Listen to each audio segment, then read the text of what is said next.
మాలలక్ష్మి జనసమితి రాష్ట్ర అధ్యక్షుడు ఈరోజు ఎస్సీ వర్గీకరణ అన్ని రాష్ట్రాలలో రాష్ట్ర ప్రభుత్వాలే చేసుకోవచ్చని చెప్పి కేంద్ర సుప్రీంకోర్టు న్యాయమూర్తులు ఆదేశాలు ఇవ్వడం మాల సంఘాలుగా మేము పూర్తిగా వ్యతిరేకిస్తున్నాం, ఖండిస్తూ ఉన్నాం.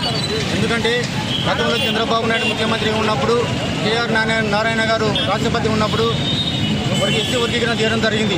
దాన్ని సవాల్ చేస్తూ మా దివంగత నేత బివి రావు గారు సుప్రీంకోర్టులో కేసు వేస్తే 2005లో కొట్టివేయడం జరిగింది.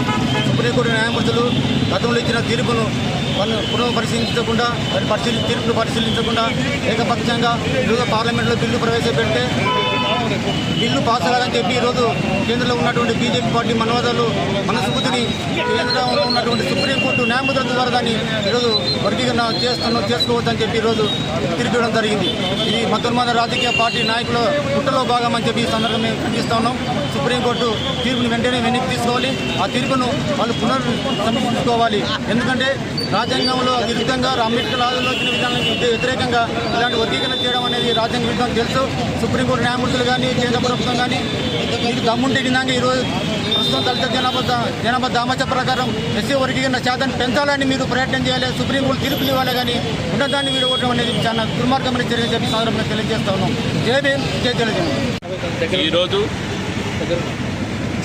భారతదేశ అత్యున్నత న్యాయస్థానం అయినటువంటి సుప్రీంకోర్టు ఎస్సీ ఎస్టీ వర్గీకరణ చేసుకోవచ్చని రాష్ట్ర ప్రభుత్వాలకు వారి ఇష్టానుసారంగా చేసుకోవచ్చని తీర్పు ఇవ్వడాన్ని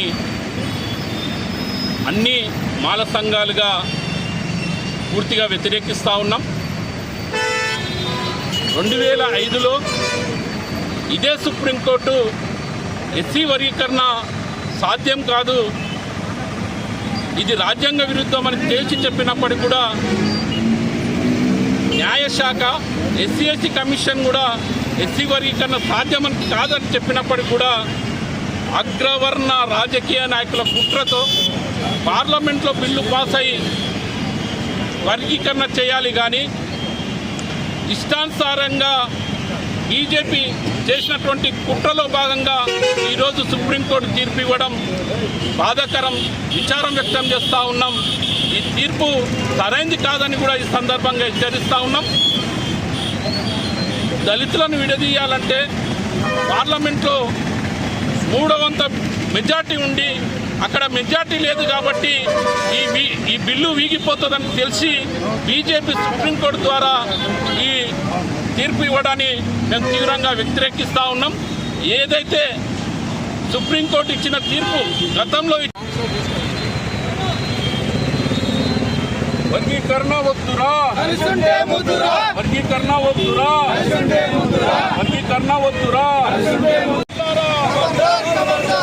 వర్ధిల్లాలి దళితుల ఐక్యత, వర్ధిల్లాలి దళితుల ఐక్యత, అంబేద్కర్ ఆశయాలను, అంబేద్కర్ ఆశయాలను, భారత రాజ్యాంగం, భారత రాజ్యాంగం, వర్ధిల్లాలి